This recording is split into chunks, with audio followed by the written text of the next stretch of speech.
I never imagined that a routine scouting mission on the fringes of the Andromeda sector would change my life forever.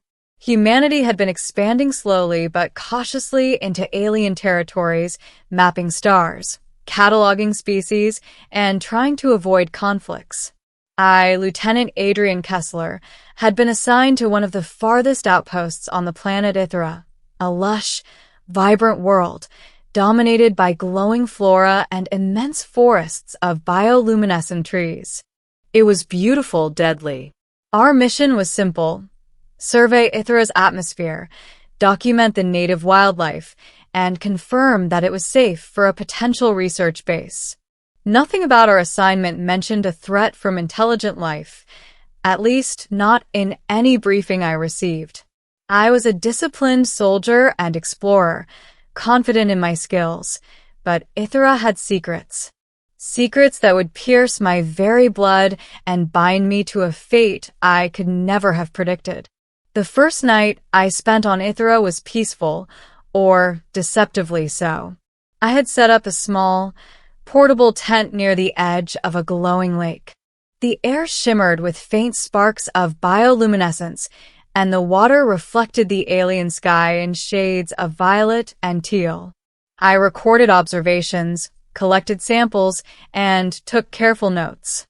Then I heard it, a rustling in the underbrush, subtle at first, then unmistakable. Someone or something was watching me. Before I could reach for my rifle, she stepped into the clearing. Her presence was mesmerizing. She was tall, taller than any human, her skin the soft color of polished amber, glowing faintly in the moonlight. Her eyes were vast, deep pools of silver that seemed to see through me entirely.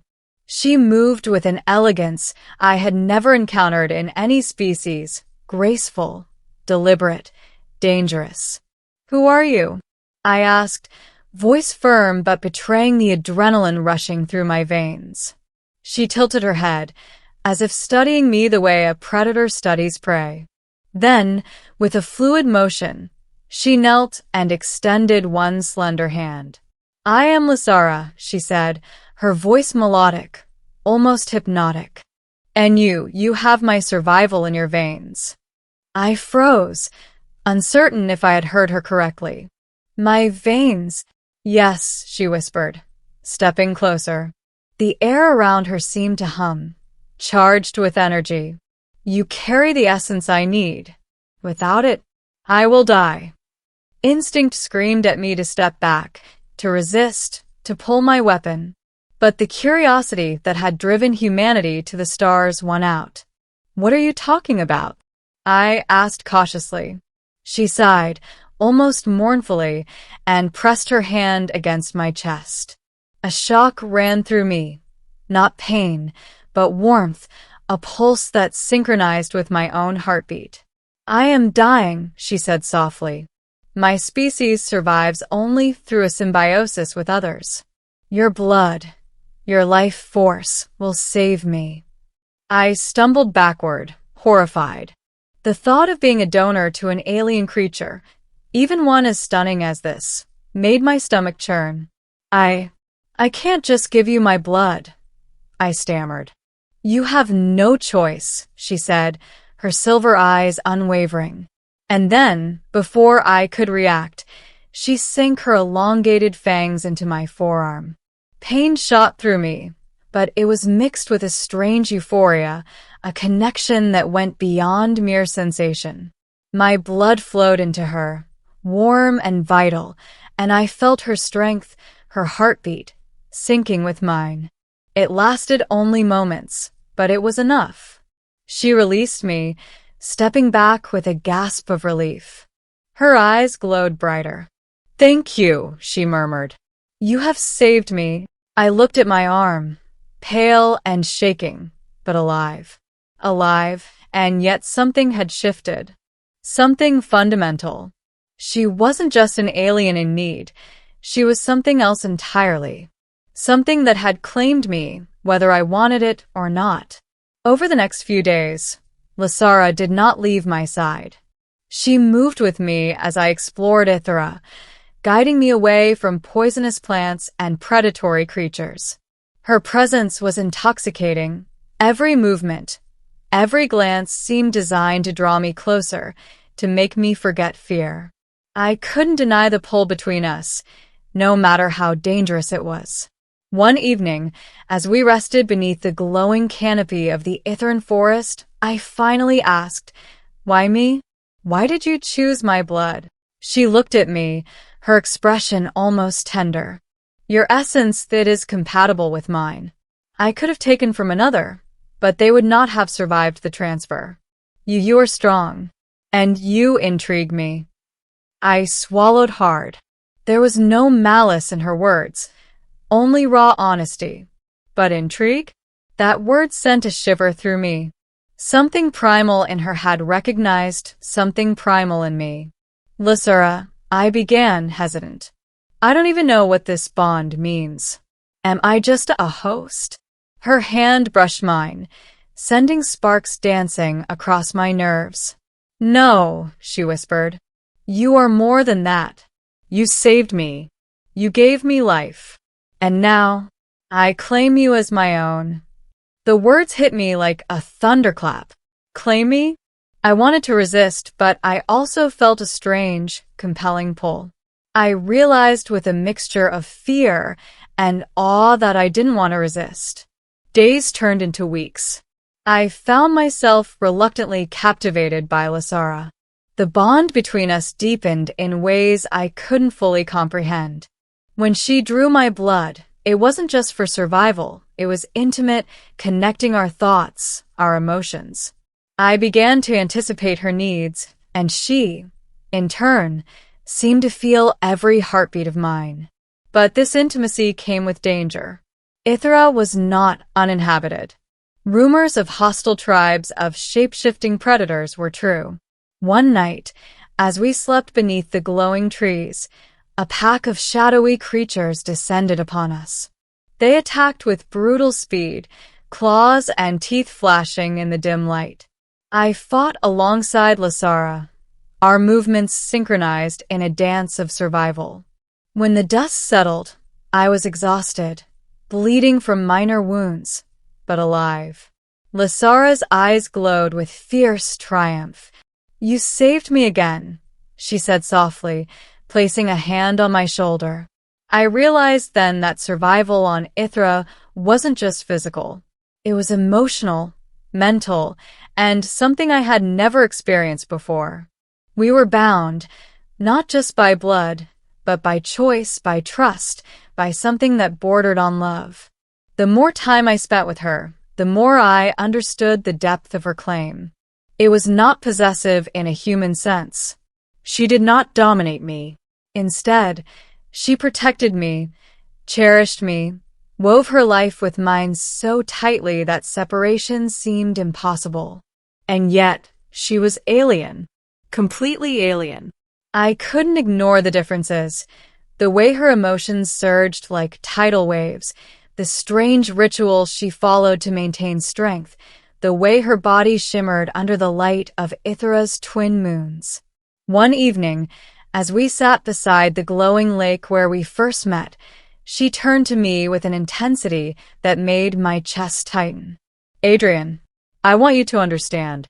This bond, this connection, it is eternal. Not in the way humans think of time, but in the way life imprints itself onto another. You saved me, and now we are one." I felt her words not just in my mind, but in my blood, pulsing through me with a rhythm that matched hers. I nodded, unable to speak. I didn't want to speak. Words felt inadequate. Then she leaned forward, her lips brushing mine. Not roughly, not violently, but gently, claiming me in a kiss that was both promise and acknowledgement. The sensation was electric, like our very DNA resonated together. I felt the bond deepen, unbreakable, undeniable. Weeks later, we discovered a hidden valley deep within Ithra's forest, a place untouched by predators or the harsh winds of the upper mountains. Lysura called it the heart of Ithra. Here, she could recover fully, and I could rest without fear. In this valley, we learned each other's habits, desires, fears. I showed her human art, literature, the simplest joys of life. She taught me the ways of her species, the rituals, the language of gestures, the sacred songs that healed both body and mind. I came to understand that her claim of me as her own was not a demand.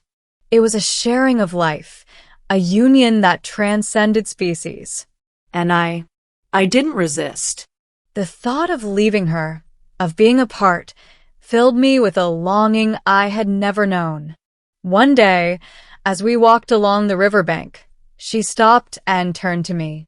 "Adrian, will you stay with me?" Her voice was softer than ever, almost hesitant, though her silver eyes glimmered with an intensity one could not ignore. I took her hands in mine. "Yes," I said simply. "I'm yours. Not because you claimed me, but because I want to be." Her lips curved into a smile that made the entire forest seem to glow brighter. "Then we are one," she whispered. And in that moment, I knew the truth. Survival, love, and destiny had intertwined in a way I could never have imagined. Months passed. The bond between us grew stronger, deeper, undeniable. I no longer feared Ithra, its dangers, or the alien nature of Lasara. We were partners, equals, bound by blood and choice. When I looked into her silver eyes, I saw not just an alien queen of survival, but a being who had chosen me as her companion, her equal, her love. And though the universe beyond Ithra was vast and uncertain, I knew one thing with absolute certainty. I would follow Lasara wherever life took us. Through stars, through galaxies, through every challenge, because the blood that saved her had bound her to me, and the bond that claimed her as mine had forever changed the course of my life. She had taken my blood to survive. But in doing so, she had given me something far greater, a connection, a love, a destiny I could never have imagined. And in the quiet glow of Ithra's twin moons, I realized that being claimed by her was not the end of my freedom. It was the beginning of something eternal. Months passed, and Ithra became not just a world of survival, but a home. Lasara and I had established a rhythm, a life that fused human and alien in ways I could never have imagined. I had learned to anticipate her needs, and she had grown attuned to mine. Our bond went beyond instinct or biology. It was choice, trust, and something even deeper, something eternal. One evening, as the twin moons rose over the glowing forest, Lasara led me to a hidden spring, its waters shimmering with a luminescence that rivaled her own glow. "Adrian," she said, her silver eyes reflecting the light of the moons, "there is a ceremony among my people. Only those truly bonded may participate." I looked at her, curiosity and apprehension warring within me. "Ceremony." She smiled softly. "It is a promise, a sealing of life and spirit. It is not merely tradition. It is our way of acknowledging that we are bound forever, beyond death, beyond distance." I felt my pulse quicken, a mix of fear and exhilaration. This was more than survival. This was commitment, choice, and something sacred. I reached for her hands. I want this," I whispered. "With you. For as long as I live." Her smile widened, and she pressed her forehead against mine. "Then we are one," she said, her voice trembling with emotion. And as the ceremony began, she drew a small blade, not sharp in a way that threatened harm, but symbolic. She made a shallow cut on her palm and pressed it against mine. Blood mingled with blood, human and Ithran, life shared, life bound. The warmth that spread through me was unlike anything I had ever felt, a fusion of energy, essence, and something indescribable. "You are mine," she whispered, her voice both possessive and tender. "And I am yours, eternally." I looked into her eyes and realized I had never questioned it, never doubted the pull between us. I reached for her face, brushing a hand across her glowing cheek. "And I am yours, Lasara. Not because you took my blood, but because I choose you." Her hand trembled slightly as she brought mine to her chest. I felt the rhythm of her heartbeat, synchronized with mine, each pulse a reminder that we were irrevocably linked. The forest around us seemed to hum, the bioluminescence of the flora reflecting the intensity of our bond. As the moons climbed higher, Lasara and I stood together in silence, letting the connection between us deepen.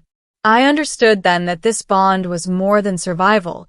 It was love, partnership, and destiny entwined. There was no fear, no doubt, only a profound certainty that whatever the universe threw at us, we would face it together.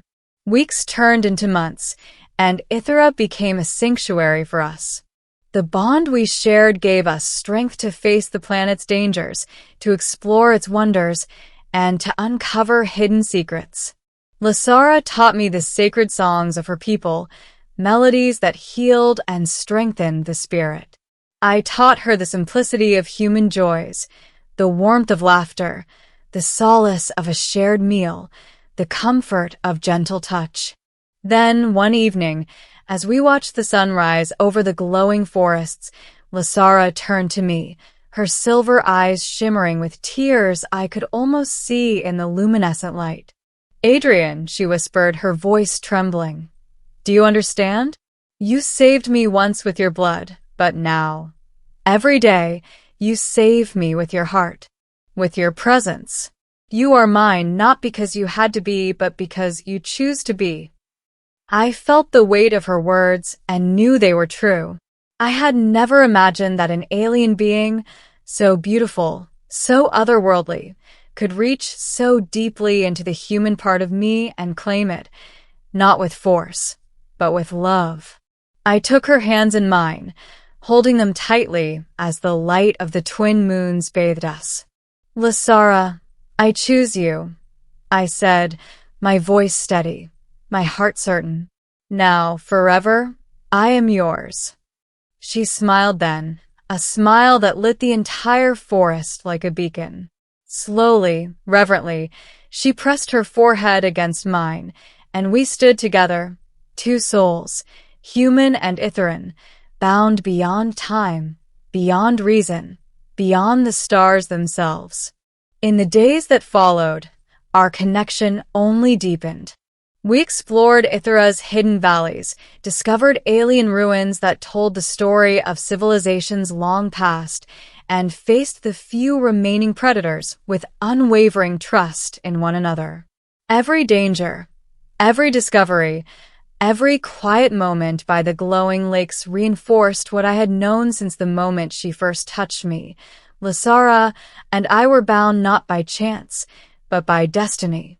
Then, one night, under a sky painted with auroras unique to Ithra, Lasara rested her hand on my chest and whispered, "Adrian, wherever the stars take us, know this. We are one. You are mine and I am yours. Not because of survival, but because of love." I pressed my forehead to hers and felt the warmth of our bond, a pulse that would never fade. "I know, Lasara, and I would follow you to the edge of the universe, to the end of time, because being with you is the only life I want." The forest around us shimmered, the alien night alive with the energy of our unity. And as we held each other, I realized something profound. She had taken my blood to survive. Yes, but in doing so, she had given me something infinitely greater. She had claimed me as her own, not with force, but with trust, with connection, and with love. And in return, I had given myself to her entirely. Together, human and alien, we would face the cosmos. Together, we would carve a path where no one had gone before, bound by blood, heart, and soul. And in the quiet glow of Ithra's twin moons, I finally understood the truth. To be claimed by her was not the end of my freedom. It was the beginning of a life beyond imagination, a life that was ours and ours alone. I was hers. She was mine. And together, we were unstoppable.